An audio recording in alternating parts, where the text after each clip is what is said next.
Bonsoir à tous et bienvenue dans notre édition locale et régionale. Voici les titres de ce mardi 10 octobre 2017.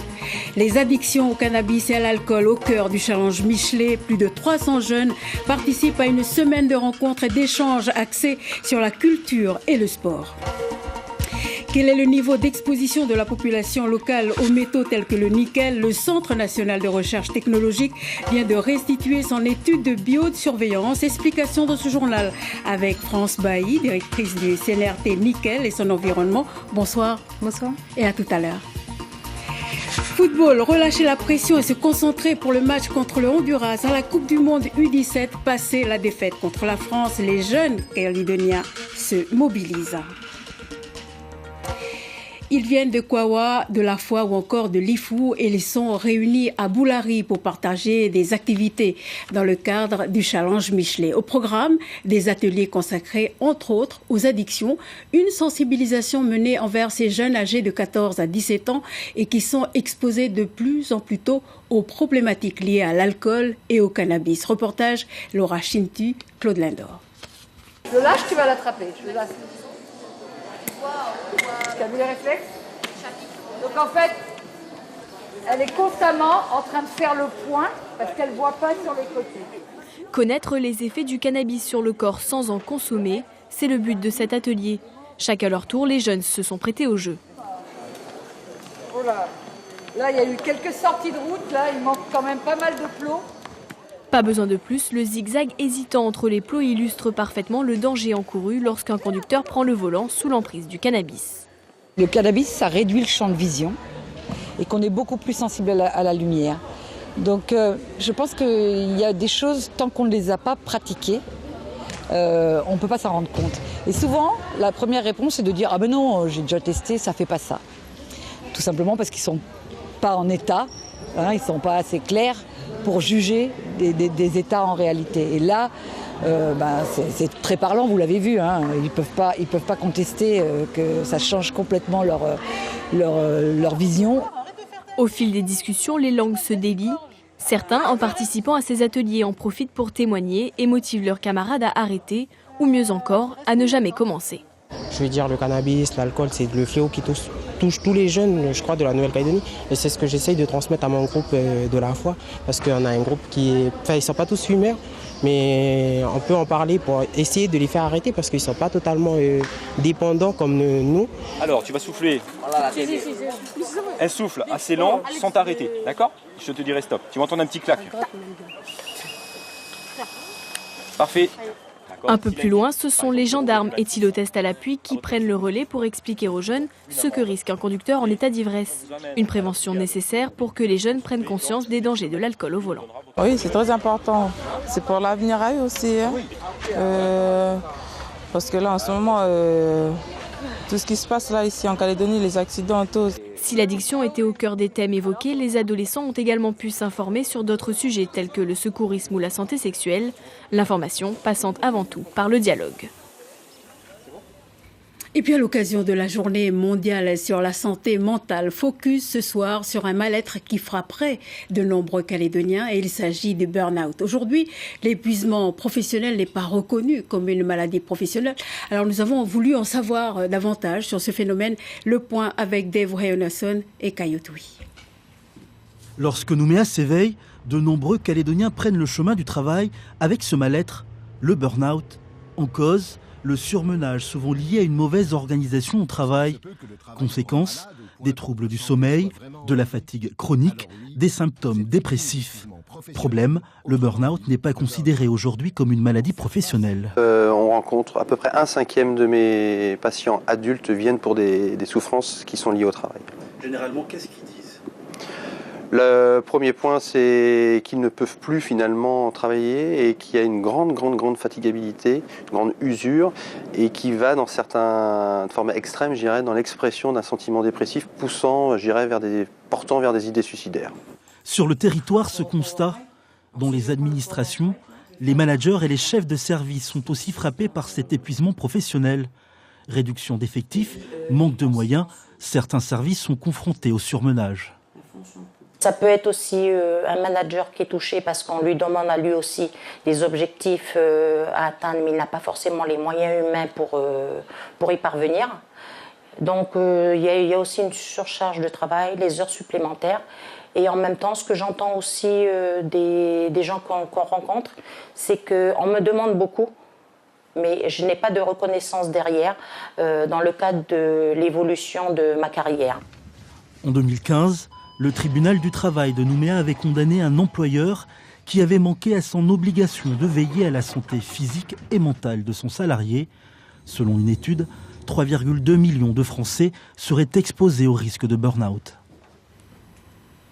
En bref, les suites de l'homicide à Touault, l'auteur du coup de couteau mortel s'est présenté à la gendarmerie hier et c'est à la suite d'une bagarre sur fond d'alcool au cours d'un baptême dimanche dernier que le jeune homme de 27 ans a poignardé sa victime, un homme d'une soixantaine d'années.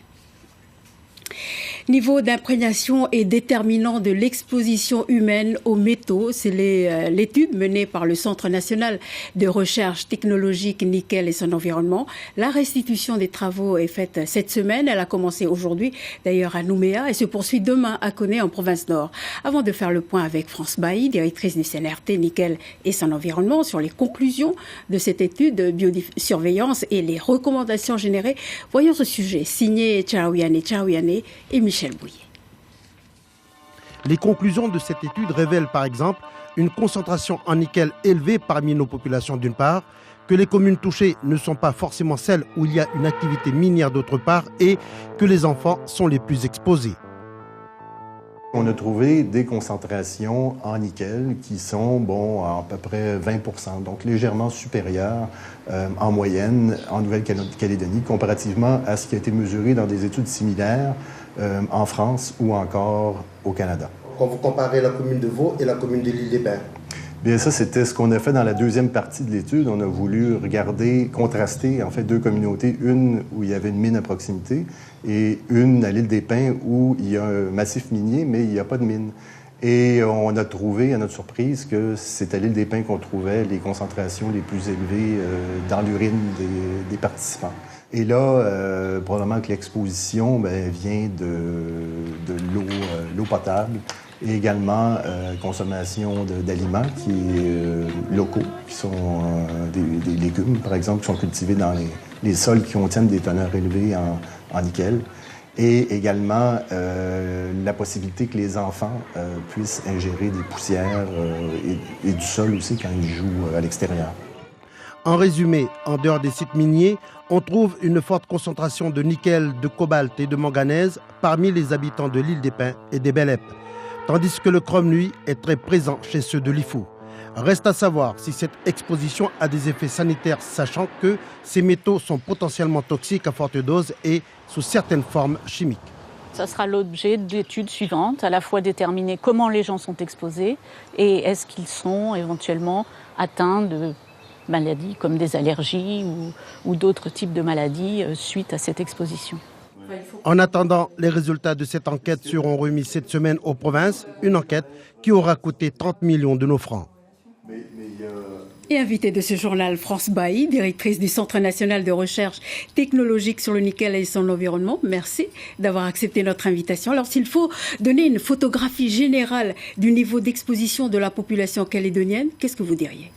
Eh bien, je crois qu'avec cette première étude, qui est un état des lieux, un premier état des lieux qui n'a jamais été fait, on peut dire que d'une manière générale, la population calédonienne est un petit peu plus exposée aux métaux que dans d'autres parties du monde où il n'y a pas d'exposition particulière. Cette étude de biosurveillance que le CNRT a menée depuis 2 ans dans le cadre du programme ETEXPO vise 3 objectifs, dont l'évaluation du rôle des exploitations minières. Justement, qu'est-ce qu'on peut dire ?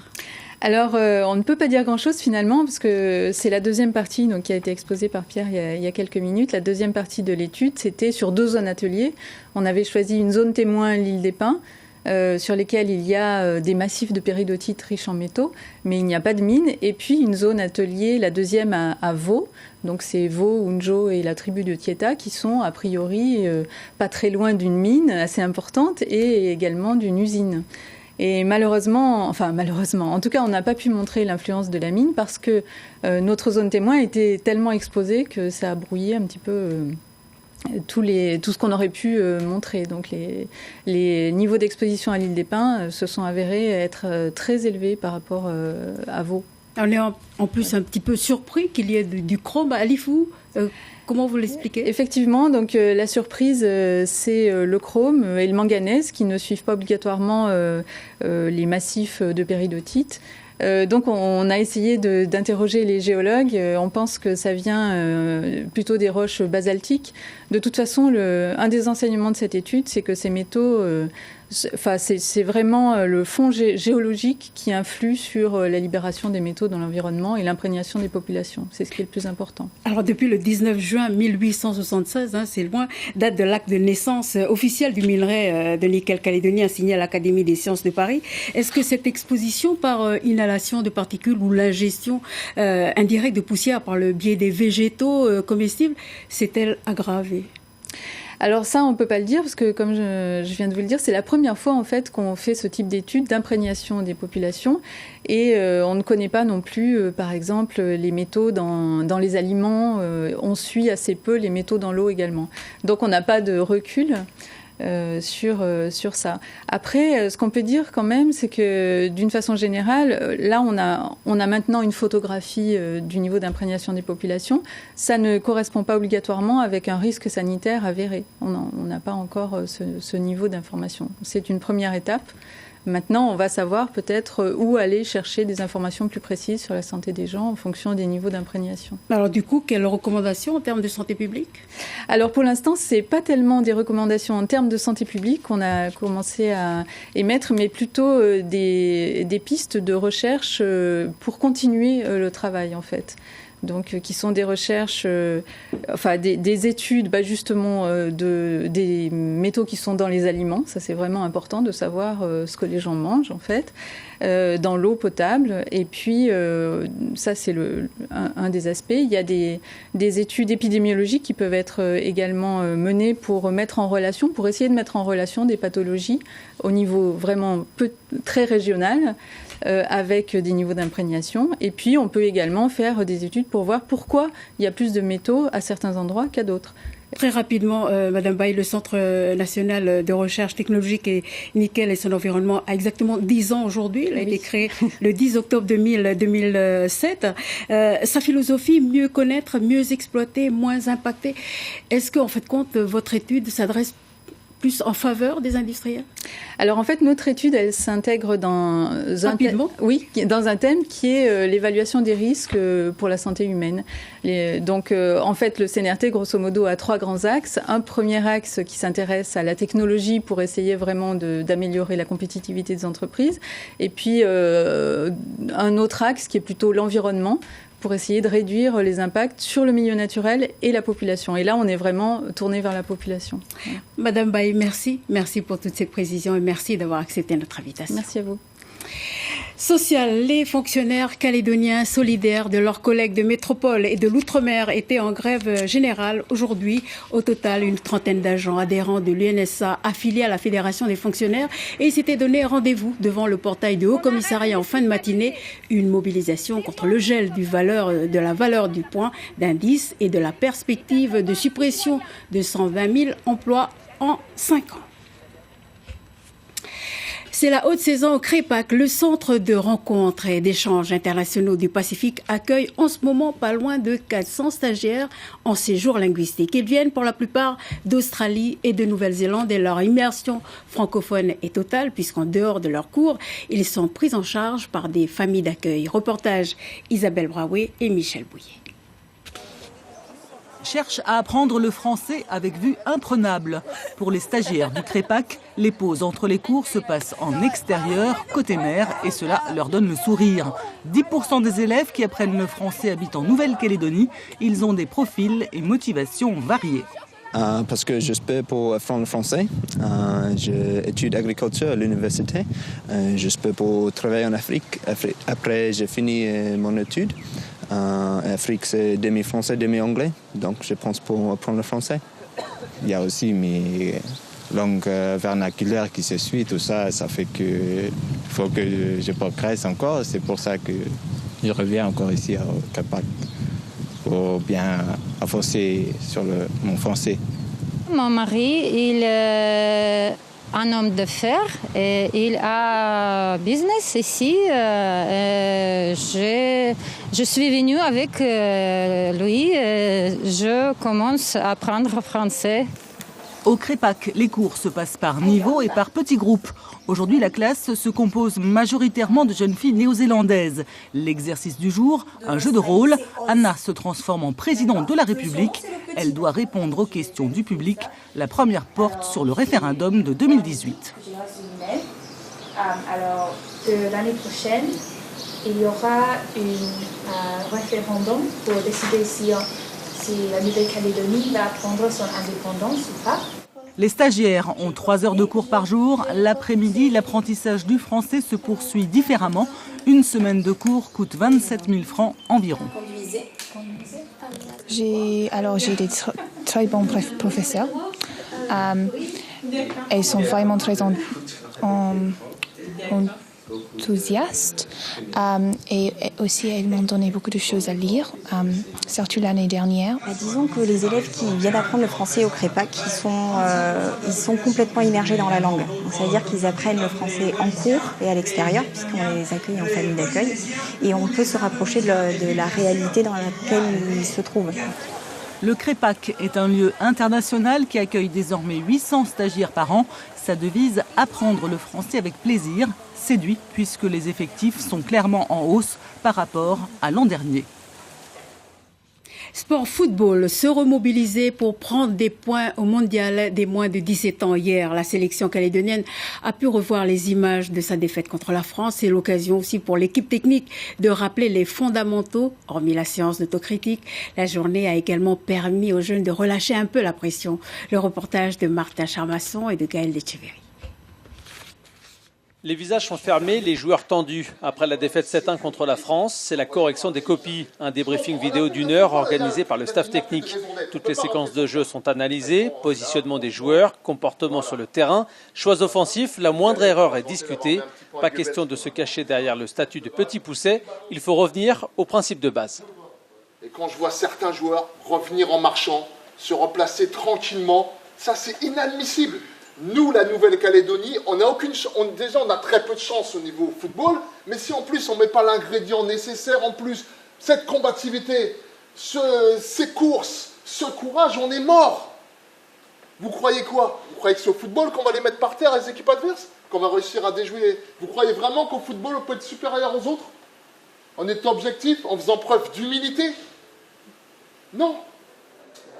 Après ces critiques constructives, un peu de sourire. Certains joueurs retrouvent en Inde leurs proches. La grand-mère d'Ounin Kessine et la sœur de celle-ci ont fait le déplacement. Raoul Wenisso profite lui de son père Johnny. Ils sont passés par l'Australie et Singapour ou par la Chine, comme le père de ce gardien. C'est sûr que j'avais très envie de venir. Mon épouse m'a forcé un peu la main parce qu'elle voulait qu'il y ait quelqu'un avec lui. C'est une joie de le voir évoluer dans cette Coupe du Monde. Voilà, c'est une fierté et une joie, quoi. Avant, je faisais du foot, mais c'était lui tout le temps qui m'emmène avec mon grand-père. C'est qu'il me donne des conseils, des fois. Ça fait du bien quand même, et sinon aussi de près. À la nuit tombée, après le deuxième entraînement quotidien, il est temps de se relâcher pour l'ensemble du groupe. Le staff donne quartier libre pour profiter pour la première fois de la piscine de l'hôtel. Ce ne sont plus des mondialistes, mais des jeunes de 17 ans qui profitent du moment présent. Ça fait sortir un peu du foot, ouais, mais tout le temps concentré dans les entraînements, tout ça. Puis se retrouver en train de jouer sur la piscine, ça fait du bien. Ça permet de relâcher un peu la pression aussi? Relâcher la pression, beaucoup trop de pression aussi. Ça fait relâcher. Voilà, s'amuser un peu. Voilà. Une célébration en piscine en espérant la même sur le terrain après le Honduras mercredi. L'objectif, il ne faut pas l'oublier, reste de marquer des points dans cette Coupe du Monde. Oui, le match Nouvelle-Calédonie-Honduras, c'est dans la nuit de mercredi à jeudi à 1h30 du matin et c'est en direct sur Nouvelle-Calédonie Première. Football toujours, une mauvaise nouvelle pour les amateurs de football. La seconde demi-finale de la Coupe de Calédonie, SC Nedjehou AS Lessi, ne sera pas retransmise à la télé. La première demi-finale de la Coupe de Calédonie proposée en direct depuis 4 ans ne sera pas cette année, faute de transport pour l'équipe de tournage. Après le tirage au sort du 12 septembre dernier, la chaîne l'avait pourtant en premier à ses fidèles téléspectateurs, malheureusement, les choix tardifs de la Fédération calédonienne sur le lieu du match ont contraint NC Première à revoir sa copie. Danger critique d'extinction, un voyage dans la flore menacée de Nouvelle-Calédonie, c'est le thème d'une exposition qui se tient à partir d'aujourd'hui dans l'enceinte de la bibliothèque Bernheim. Nous vous en parlions hier soir de cette exposition qui s'appuie sur les contributions bénévoles de photographes botanistes, lesquels contribuent depuis 3 ans au grand inventaire de la flore menacée d'extinction, un inventaire mené par l'association Endemia. Des images signées Claude Lindor, et notez que l'exposition est visible jusqu'au 31 octobre. Donner une nouvelle vie aux objets usagés dans le deuxième volet consacré au recyclage. On parle ce soir de valorisation des déchets électroménagers. Que deviennent vos frigidaires, micro-ondes et autres appareils usagés? Notre équipe Bernard Lassos et Claude Lindor s'est rendue dans une entreprise qui depuis 3 ans s'applique à leur donner une seconde vie. Besoin d'un appareil électroménager neuf, mais que devient votre ancien modèle hors d'usage repris par le vendeur? Ici, on joue le jeu de l'économie circulaire avec les professionnels du recyclage. Ce sont des gens qui sont véritablement passionnés par ce qu'ils font et qui recyclent véritablement les produits derrière. Bienvenue à Éco-Recycle. Un stock vient d'être livré. Première étape, trier selon le degré de vétusté. On vérifie si c'est du matériel qu'on peut reconditionner. Si on ne peut pas le reconditionner, on va démonter les pièces et tout. On va récupérer que la ferraille.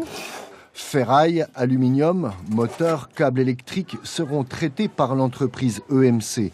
D'autres éléments serviront comme pièces détachées.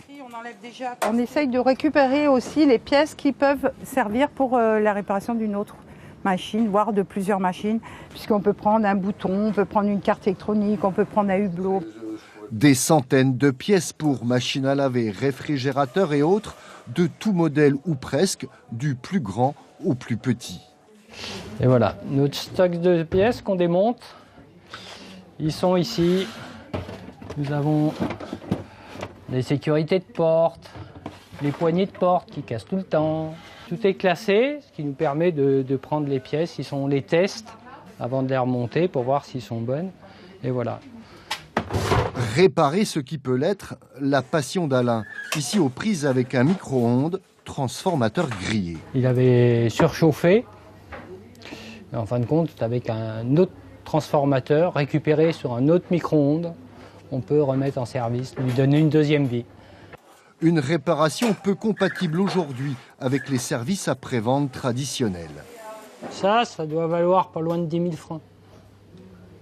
Donc 10 000 francs plus la main-d'œuvre, ça dépasse le prix du micro-ondes. Je vais avoir un top Whirlpool en 1000 tours d'essorage. Elle est à 25 000. Une fois reconditionnés, tous ces appareils électroménagers sont testés puis mis en vente et garantis 1 mois. Un moyen d'éviter le gaspillage. Ça, c'est des produits qui sont jetés pour une panne, certes. Des fois, il y a juste une pompe, des fois, voilà. Ou un hublot de cassé, ou voilà.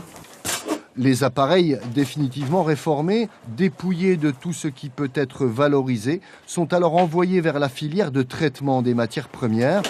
Actuellement, Éco-Recycle peut en traiter 120 tonnes par an.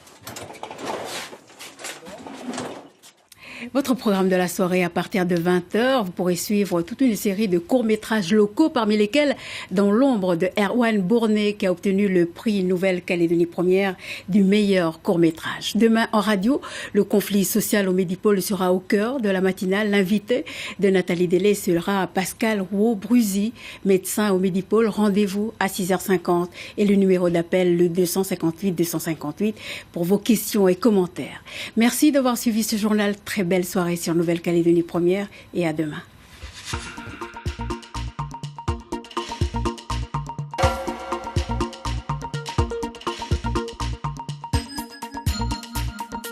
Retrouvez toute l'info sur ncpremière.nc.